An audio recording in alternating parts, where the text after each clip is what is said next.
So memorizing timetables, yes or no? Yes. No. Okay, excellent. We're on the same page here. What happens right now with people working in data entry? They remain unemployed. Well, they have to reconvert themselves. They have to upskill or reskill. Guys, better find another job. I'll pick the next one, which will be coding. You know how to code, you will never be unemployed. Is that right? You answer or I go? I'll start. You start.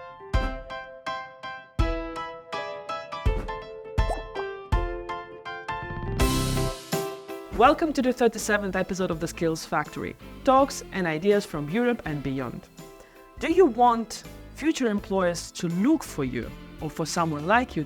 We do a tier list of the skills for the future. Let me introduce you our guest for today's conversation, Francesca Rosso from the European Training Foundation. Hi, Francesca. Hello, Maria. And Roman Boitard from the European Training Foundation. Hi, Roman. Hi. So guys, let's start with basics.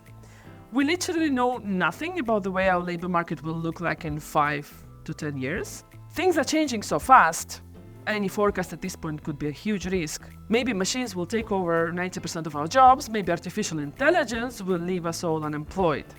So today we want to be practical. So what people really can do to remain employable in the future, and we will prepare a ranking, a tier list. So here is a huge rating. We have 5 different levels, and here are the skills that we will distribute among those 5 different levels. We have the highest level, so the most relevant, the critical skills is GOT level, the highest one.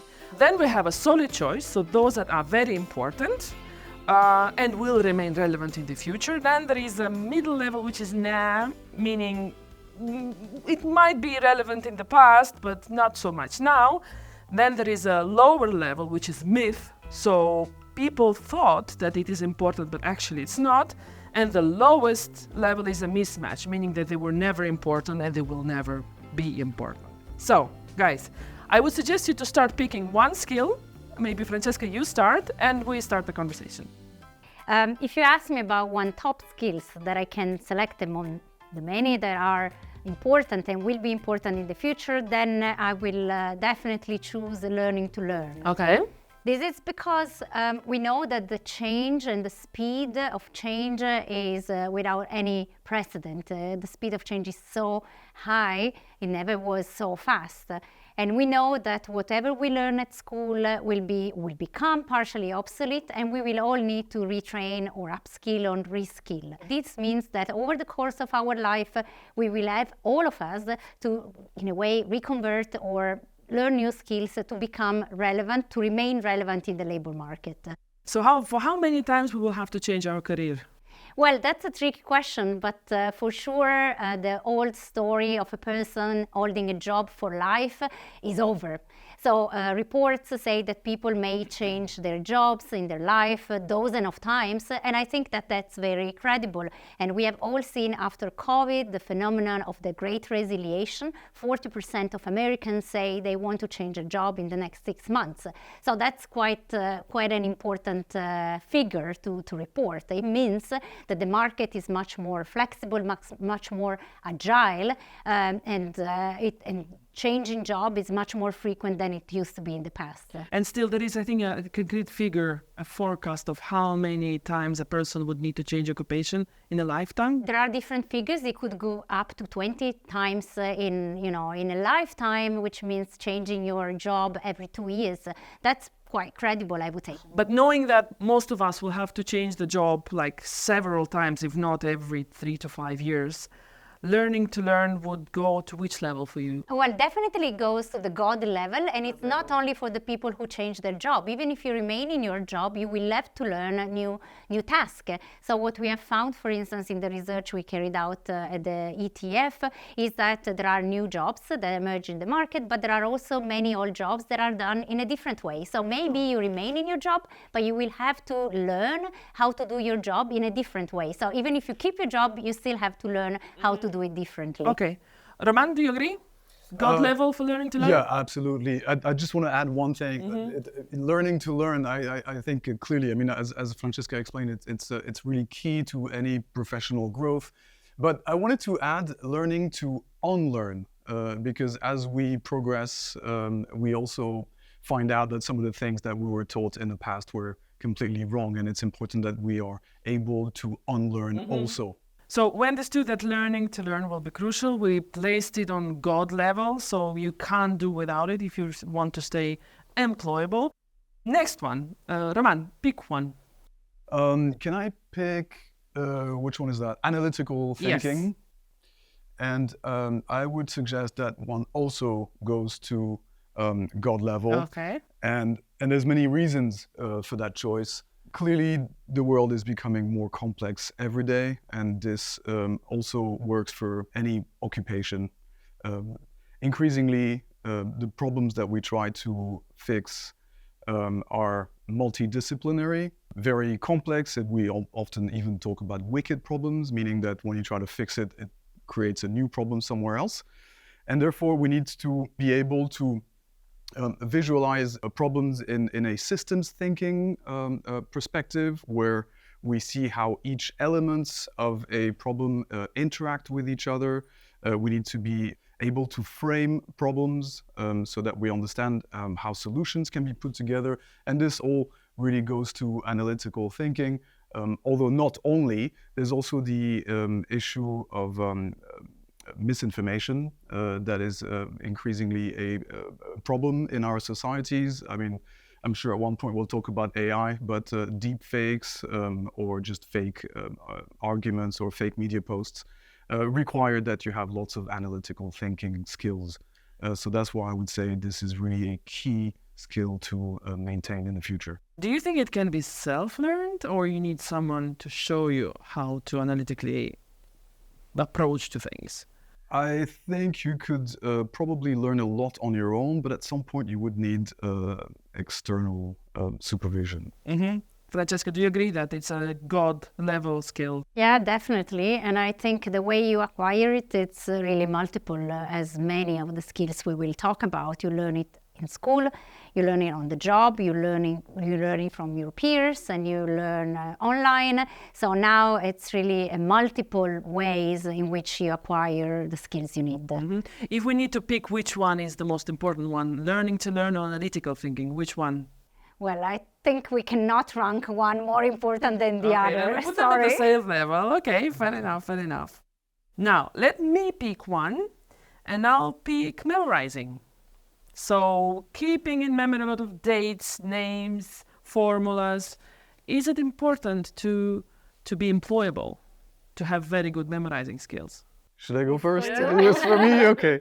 I would say that's probably not a God level one. Memorizing, as much as it does have some benefits as an initial learner, let's say in primary school, further on in your life, you probably don't need to memorize so many things because it's just readily available at one click away. So that's probably not the most important skill in the future. So now category, not so important, but could be somehow, or even myth? I would go for nah. Nah, okay. I would actually put it in myth. In myth, okay. Yes, because I think that it was not even that relevant in the past. I mean, past, I'm not talking about 100 years ago, maybe 100 years ago was important before computers. But, you know, after the advent of computers and technological systems, I don't think even 30 years ago, I don't think that it was that relevant or that important. It's much more on the analytical thinking, the connections you can do, the way in which you search the information. So I would probably go for the myth. I would tend to agree, actually. Okay. But here also the question is, we have a lot of this in school yet, a lot of memorizing. So maybe it's a myth, but still traditional education system relies on that. Is it because memory has to be trained like any other muscle? I would argue it's part of learning to learn. If you've never learned to memorize or never practiced your memory, then it will be very difficult to learn new subjects. So memorizing timetables, yes or no? Yes. No. Okay, excellent. We're on the same page here. Now let's go to the next one. I can go with creativity. Creativity. Maybe.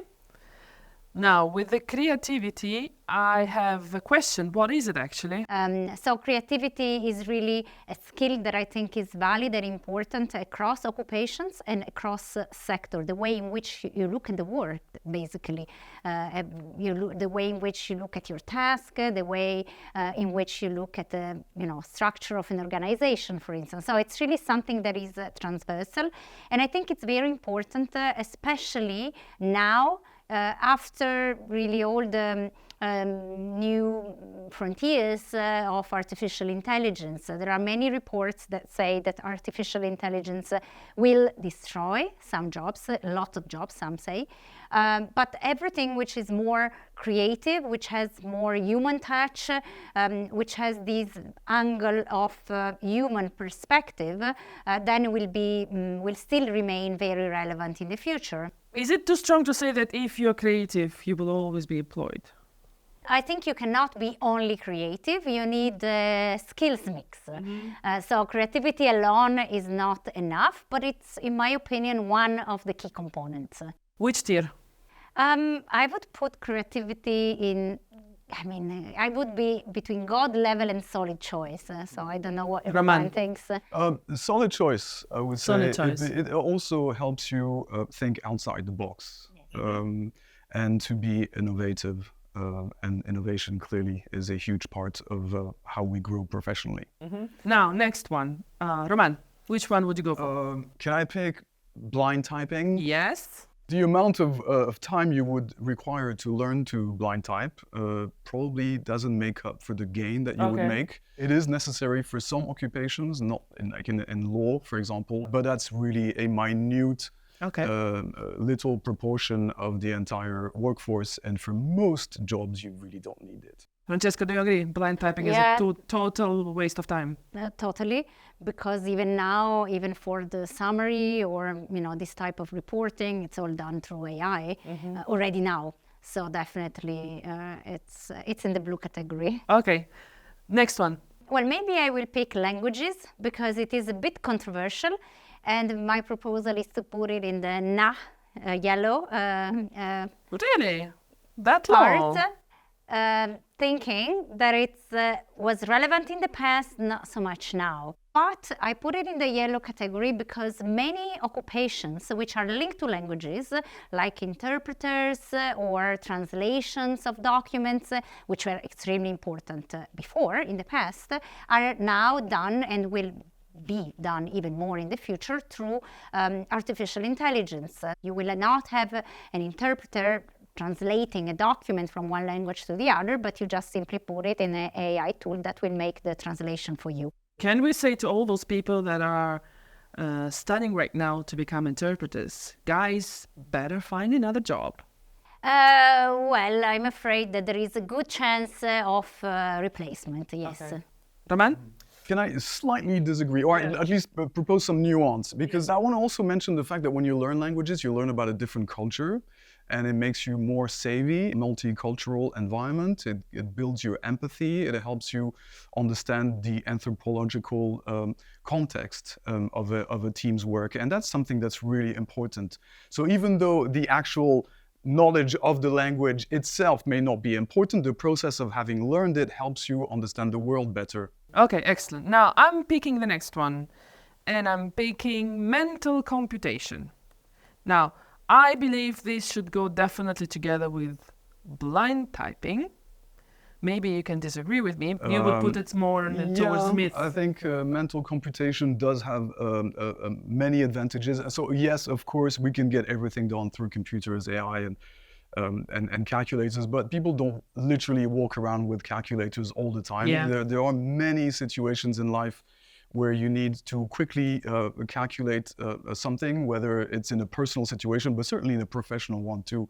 So you would move it from total mismatch, not needed, to myth? I think so. Okay, yes. Francesca, would you agree? Yeah, I could agree with that. Okay, we move that. So mental computation is a myth category, somewhere close to memorizing. Francesca, next one. Well, then I could pick paper filing, which I definitely would put in the mismatch category. Again, I have to refer to AI.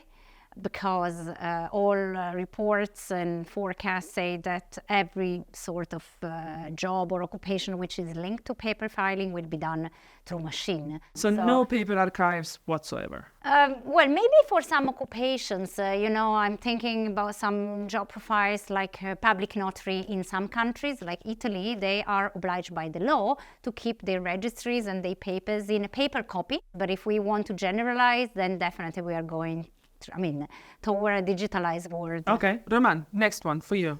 Can I pick empathy? Yes, please. Can I put it up at God's level? Let me explain why. So we're experiencing a poly-crisis with some very dark outlooks, and one of the needs of our current society is to be more inclusive and address inequality. And it's not going to be possible unless we have empathy, the ability to put yourself in someone else's situation and see the world from their eyes. Do you think our education helps to develop empathy? Is it at all a priority for our education system right now? I would say yes, at least to a degree. Yeah, from what I see, it is a skill that is infused in the different learning programs. And do you think that because of the overall switch to digital and online interactions replacing human interactions, these become even more important? Absolutely. And if I can say one thing, is definitely something that a machine cannot do for you. So it's something that they cannot replace you.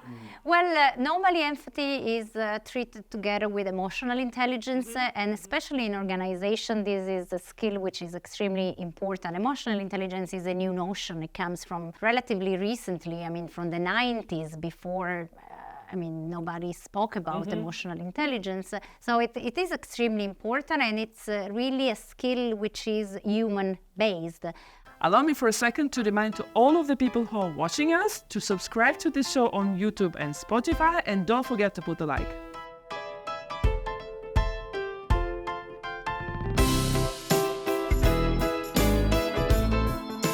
Okay, next one. Well, I will actually choose tech savvy, and I would definitely put it in the God level.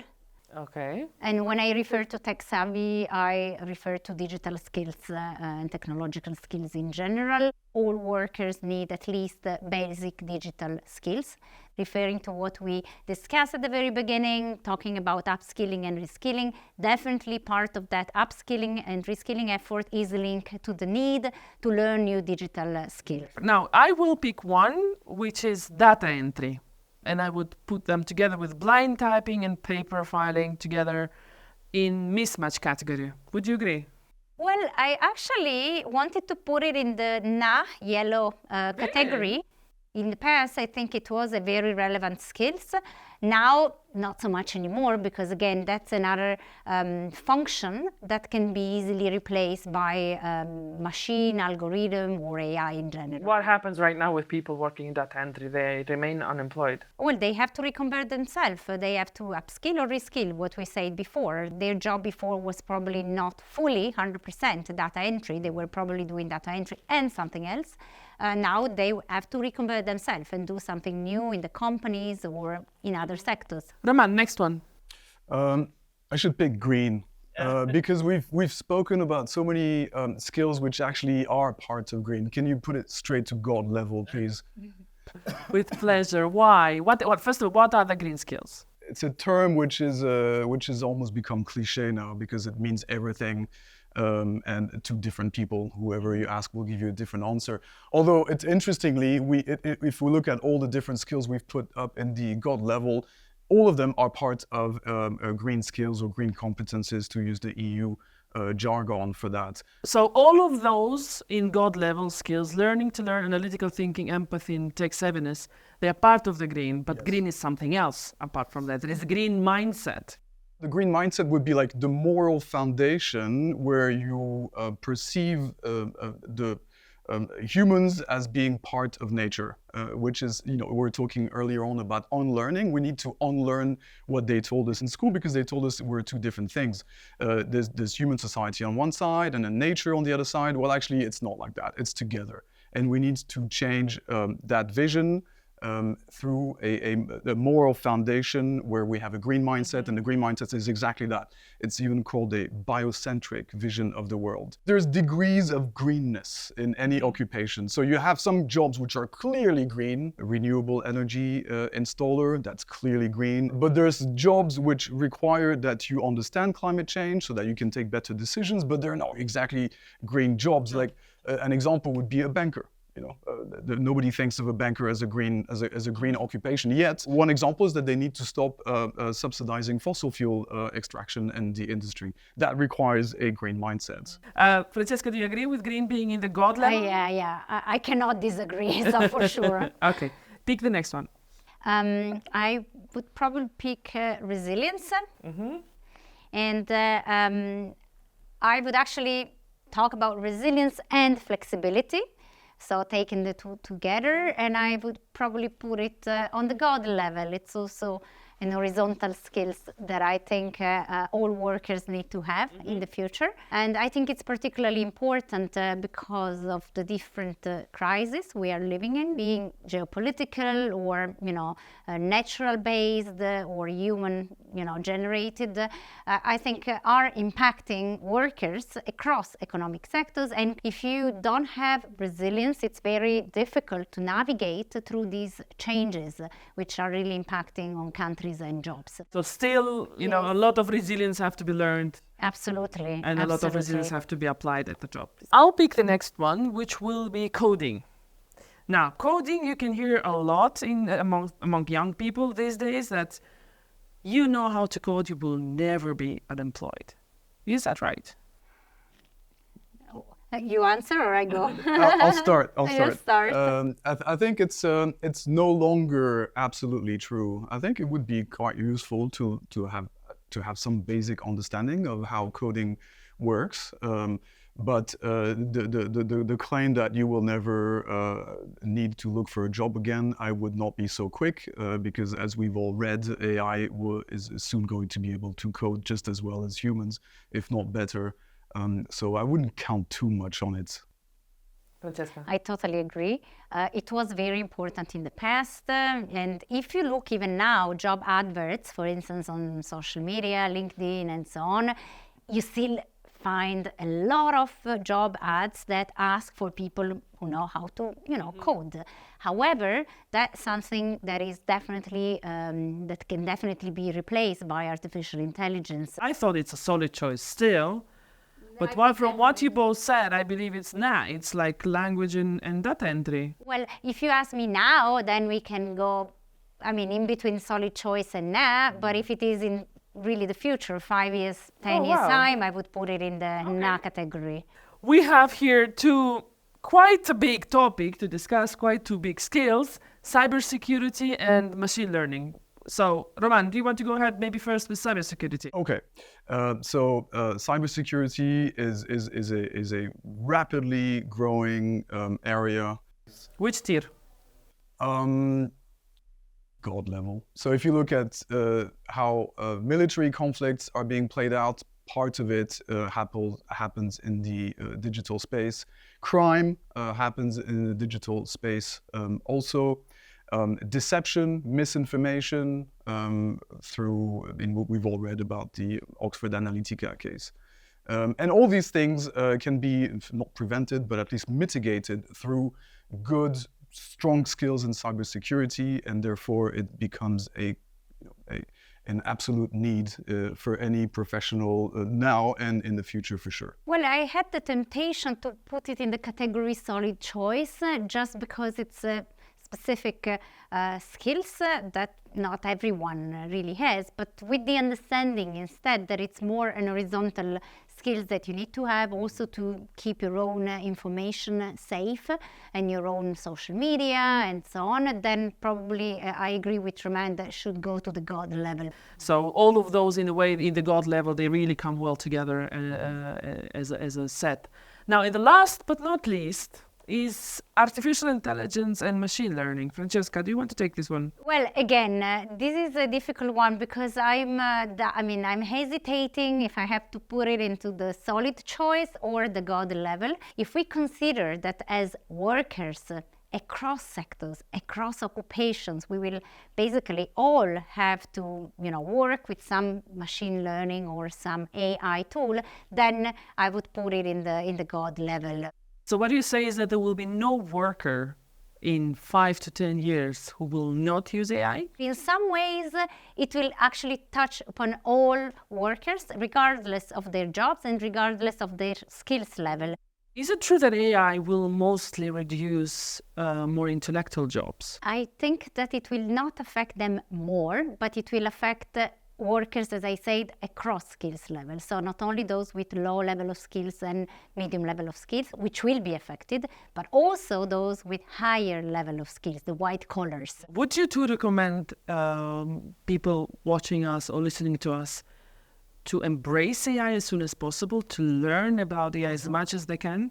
Oh yes, of course. You can't do without. I think really that's something we see. Yeah, that's like going back to the early 2000s and saying, look, I'm going to continue my professional life without using a smartphone or a computer.